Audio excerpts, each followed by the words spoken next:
Dans l'ombre feutrée d'un appartement surplombant Lagos, l'atmosphère était lourde, saturée d'une tension palpable.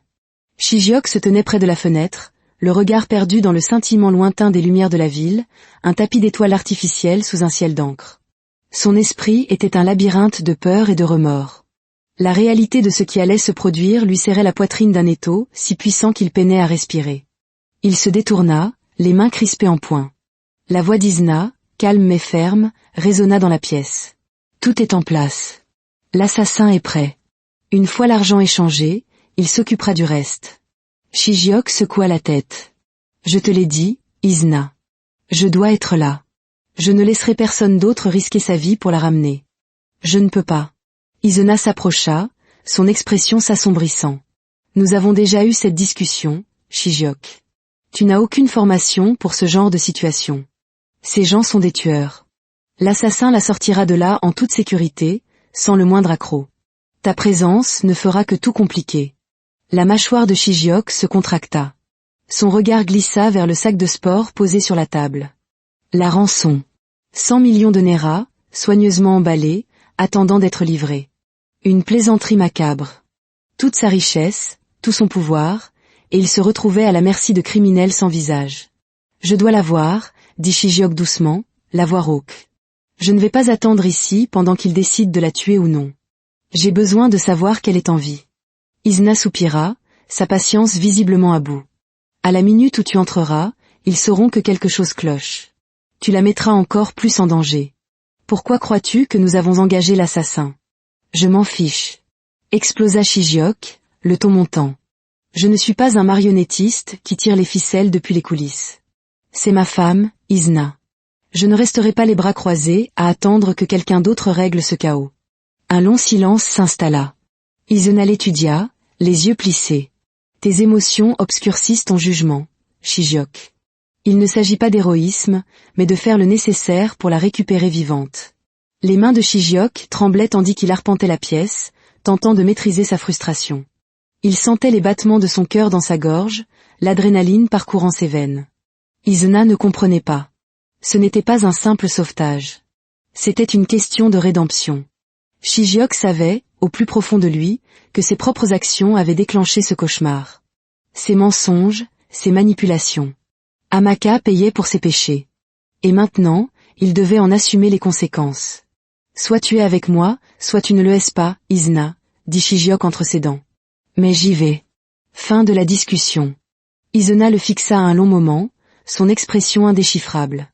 Puis, sans un mot, il se tourna, attrapa le sac de sport sur la table. Très bien, marmonna-t-il en le jetant sur son épaule. Allons-y. Le trajet en voiture fut un supplice de silence. Assis sur le siège passager, Shijiok fixait le tableau de bord, l'esprit embrumé d'inquiétude. Isna conduisait avec sa précision habituelle, mais la tension entre eux était si dense qu'on aurait pu la trancher au couteau. Le plan initial était simple, payer la rançon, récupérer Amaka, laisser l'assassin neutraliser les ravisseurs. Propre, efficace. Maintenant, tout semblait incertain, comme s'il fonçait droit dans la gueule du chaos. Je sais que tu as peur, dit soudain Isna, brisant le silence.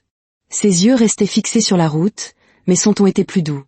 Mais tu dois comprendre que la situation est volatile. Ta présence dans cet entrepôt pourrait faire basculer l'équilibre dans la mauvaise direction. Shijiok déglutit avec peine. Il ne répondit pas. Au fond, il savait qu'Isna avait raison. Mais il savait aussi que si quelque chose arrivait à Amaka, il ne se le pardonnerait jamais. Comment en sommes-nous arrivés là? Murmura-t-il, sa voix à peine un souffle. Isna lui jeta un bref regard.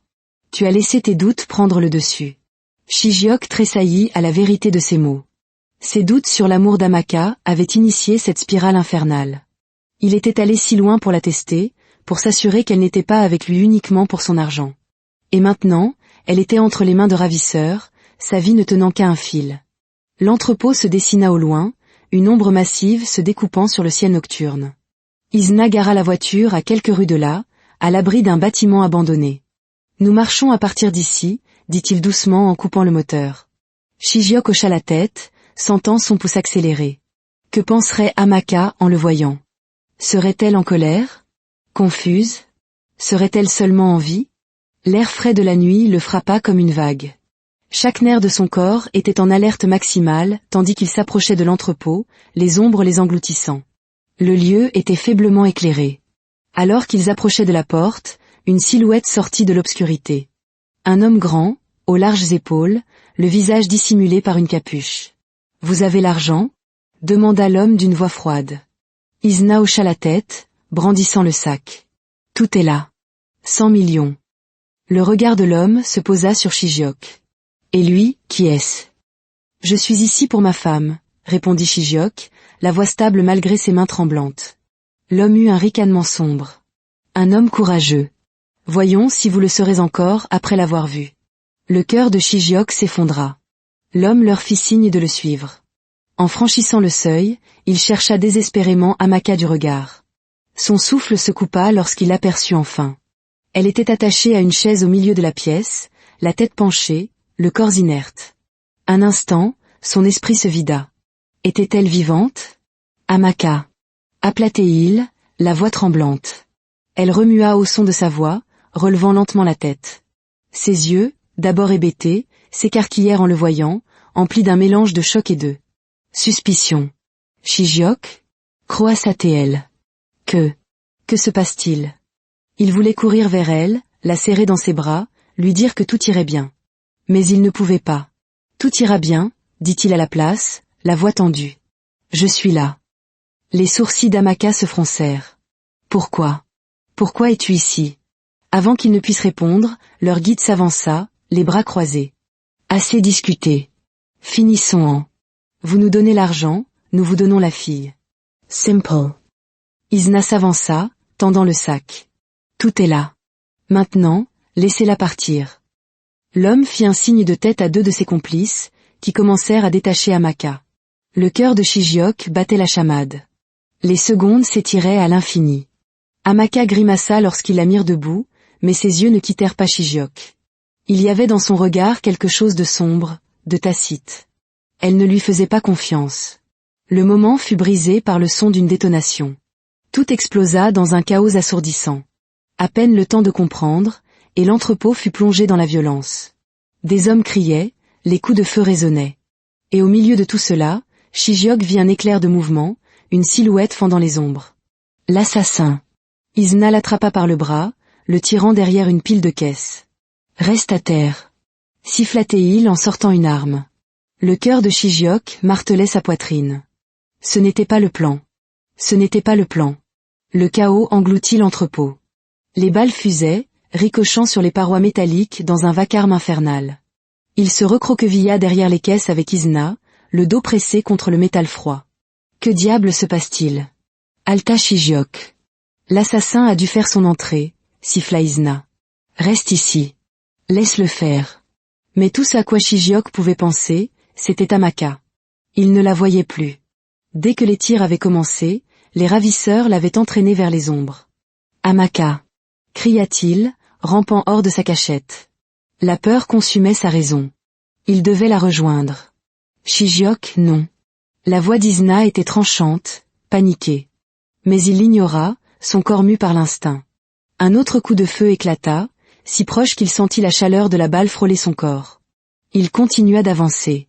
Il aperçut les ravisseurs traînant toujours Amaka. Puis il le vit, lui. L'assassin.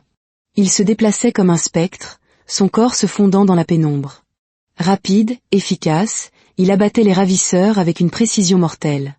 Un par un, il tombait. Shijiok retint son souffle. C'était pour cela qu'il avait payé. Cette efficacité froide et impitoyable. Il la repéra, luttant toujours dans l'emprise d'un des derniers hommes. Ses yeux étaient exorbités de peur. Shijiok. Son cri désespéré transperça le vacarme. Ce seul son déversa une nouvelle vague d'adrénaline en lui. Il courut, atteignant Amaka juste au moment où le ravisseur la poussait dans un coin, pointant une arme sur sa tête. « Arrêtez !» hurla Shijiok.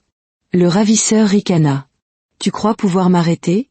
Ce n'est pas ton monde, petit riche. » Shijiok n'avait pas d'arme, mais il ne pouvait pas laisser Amaka mourir. « Laissez-la partir. Prenez-moi à sa place. » L'homme parut considérer l'offre, puis éclata de rire. « Non, je ne crois pas. Je pense que je vais apprécier ce moment. » Le monde sembla ralentir. Shijiok vit le doigt de l'homme se crisper sur la détente, la terreur dans les yeux d'Amaka. Puis, un mouvement flou.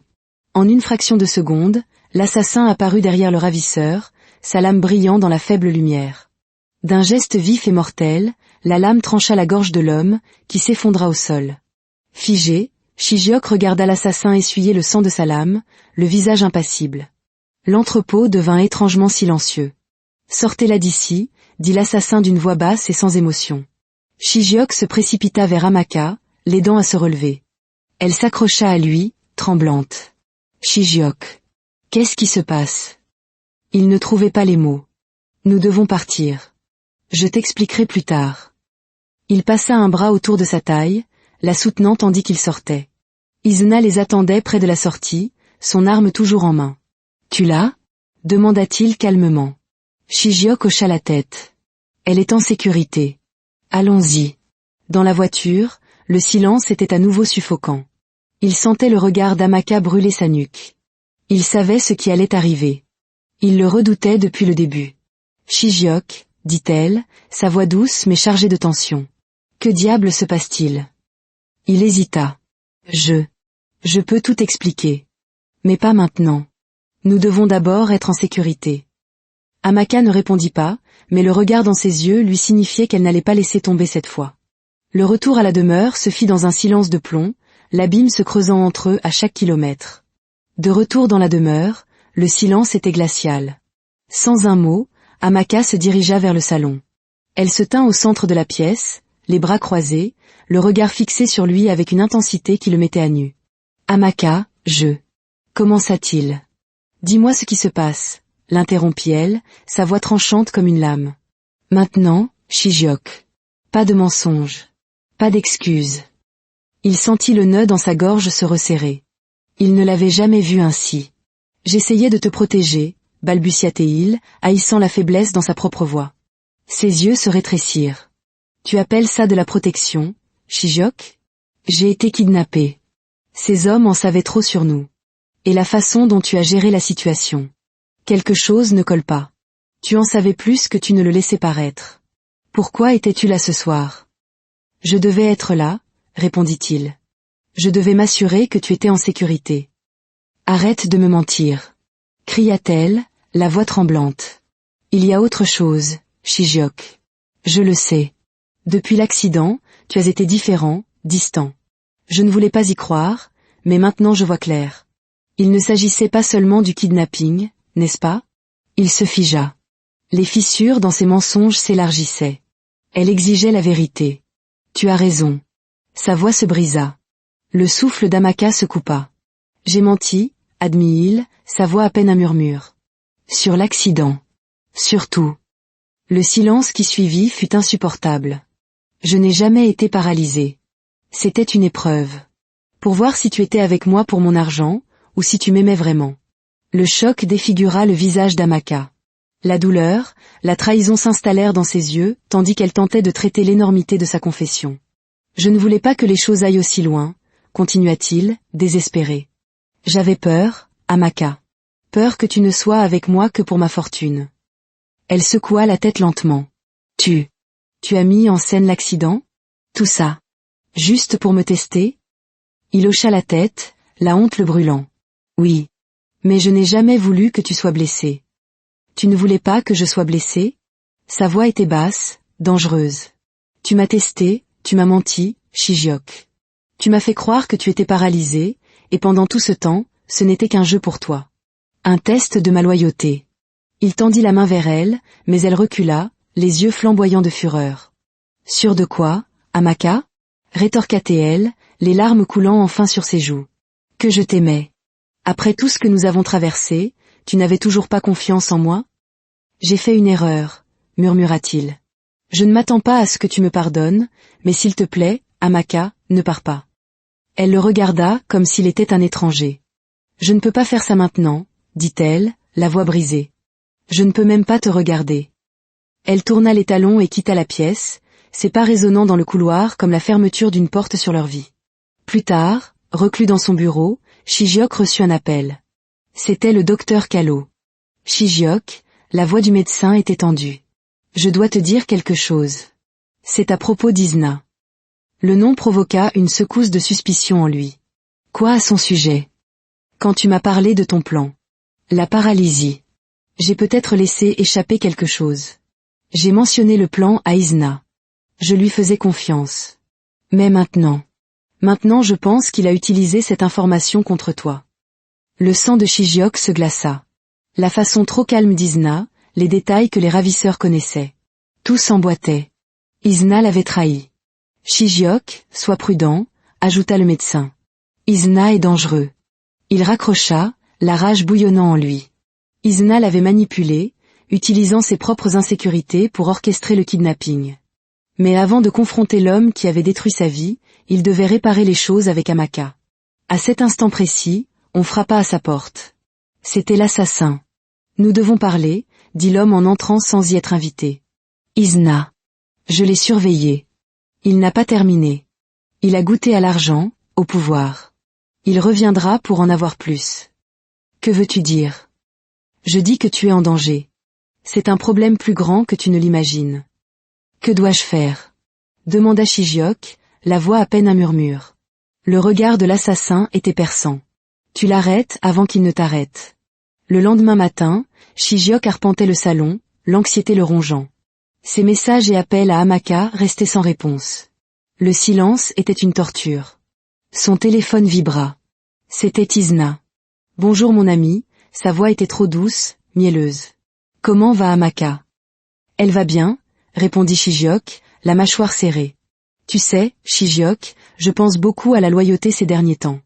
C'est drôle comme on ne sait jamais vraiment qui est loyal. N'est-ce pas? Isna jouait avec lui. Où veux-tu en venir? Oh, nulle part. Mais on devrait déjeuner bientôt. Nous avons beaucoup de choses à nous dire. La ligne se coupa. C'était une menace à peine voilée. Plus tard, il trouva le courage d'aller voir Amaka. Elle était dans leur chambre, le dos tourné. Amaka, dit-il doucement. Je suis désolé. Je sais que j'ai eu tort de douter de toi. Elle se tourna enfin, les yeux durs. Douter de moi? Shijiok, ce n'est pas seulement du doute. Tu as menti, tu as joué avec mes émotions. Une excuse ne suffit pas, continua-t-elle, la colère brillant dans son regard. Tu as brisé quelque chose entre nous, Shijiok. Quelque chose que je ne suis pas sûre de pouvoir réparer. Ces mots le poignardèrent. Je ferai n'importe quoi, Amaka. Dis-moi juste quoi faire. Tu ne peux pas régler ça avec de l'argent ou des excuses. Ce qui m'importe, c'est la confiance. Et en ce moment, il n'y en a plus entre nous. Ce soir-là, alors que Shijiok se tenait dehors, l'assassin réapparut. Tu manques de temps. Isna a déjà mis les choses en mouvement. Si tu ne l'arrêtes pas maintenant, il te prendra tout. Que dis-tu? Je peux m'en occuper. Définitivement. Mais c'est à toi de décider. Le choix était là, suspendu devant lui comme un nœud coulant. Les hommes comme Isna ne s'arrêtent pas, poursuivit l'assassin. Fais ton choix, Shijiok. Ou je le ferai pour toi. Plus tard dans la nuit, la grille de la demeure grinça. Isna entra, un sourire qui n'atteignait pas ses yeux. Je pense que tu sais déjà ce que je veux, mon ami, dit-il, ses yeux brillant d'une lueur sombre. Le jeu ne fait que commencer. Les jours suivants furent un supplice. Shijiok tentait désespérément de regagner la confiance d'Amaka, mais elle restait distante, le testant à son tour. Un soir, elle sortit, refusant de lui dire où elle allait. Ce soir-là, seul dans le bureau, le téléphone à la main, Shijiok prit sa décision. Il composa le numéro de l'assassin. La voix froide répondit. « C'est l'heure, dit Shijiok, sa propre voix à peine un murmure. « Es-tu sûr ?» Il ferma les yeux. Isna n'allait pas s'arrêter. « Oui. J'en suis sûr. »« Bien. Je m'en occupe. » La ligne se coupa. Il n'y avait plus de retour en arrière possible. Pendant ce temps, dans un café, Amaka se confiait à ses amis. Malgré sa colère, malgré la trahison, elle l'aimait encore. Elle voyait ses efforts, son désespoir pour réparer ce qu'il avait brisé. Elle décida de lui donner une dernière chance. Mais à ses conditions. Cette nuit-là, elle rentra et le trouva dans le bureau. « Il faut qu'on parle, dit-elle en entrant. Mais alors qu'elle ouvrait la bouche, le téléphone de Shijiok vibra sur le bureau. Un message de l'assassin. Son sang se glaça en lisant les mots. C'est fait. Il resta figé. Isna était mort. C'est ce qu'il avait voulu, n'est-ce pas? Mais alors que la réalité de sa décision s'imposait, il ne ressentit que du regret. Shijiok? La voix d'Amaka le tira de sa torpeur. Qu'est-ce qui ne va pas? Il ne pouvait plus lui mentir. Il laissa tomber son téléphone sur le bureau. Amaka. J'ai fait une terrible erreur. De quoi parles-tu? Sa voix était rauque, épaisse de culpabilité. C'est Isna. Il est parti. Je l'ai fait. Éliminé. Le choc et l'incrédulité se peignirent sur le visage d'Amaka. Tu l'as fait tuer? Murmura-t-elle, chaque mot le transperçant comme une lame. Il hocha la tête, submergé par la honte. Je ne savais pas quoi faire d'autre. Il allait nous détruire. Son visage se crispa de colère et de douleur. Et tu penses que ça arrange les choses? Tu es devenu exactement ce que tu craignais. Elle avait raison. Je sais, dit-il, la voix brisée. Je sais que j'ai tout gâché. Son expression s'adoucit légèrement, mais la blessure dans ses yeux demeurait. Shijiok. Je t'aimais. Je t'aime encore. Mais ça, ce n'est pas l'homme que j'ai épousé. Tu as laissé ta peur faire de toi quelqu'un que je ne reconnais plus. Après un long silence, elle laissa échapper un souffle tremblant. J'ai besoin de temps, Shijiok. Pour réfléchir. Pour savoir si je peux pardonner ça. Si nous pouvons reconstruire à partir d'ici. Juste avant de quitter la pièce, elle s'arrêta. Je ne veux pas que ce soit la fin, dit-elle doucement. Mais il faudra beaucoup de travail pour réparer ça. Quelques jours plus tard, une fois la poussière retombée, ils étaient assis ensemble sur la véranda. Un matin calme. Pour la première fois depuis des semaines, il y avait un sentiment de paix entre eux. Amaka esquissa un petit sourire. Je n'aurais jamais pensé que nous y arriverions. Shijiok lui rendit son sourire, le cœur plus léger. Moi non plus. Mais je suis heureux que nous y soyons parvenus. Elle prit sa main. Tout ira bien, dit-elle doucement. Tant que nous nous aurons l'un l'autre. Et tandis que le soleil se levait plus haut dans le ciel, ils restèrent là, ensemble, pleins d'espoir pour l'avenir, sachant qu'ils avaient traversé le pire et en étaient sortis plus forts, de l'autre côté.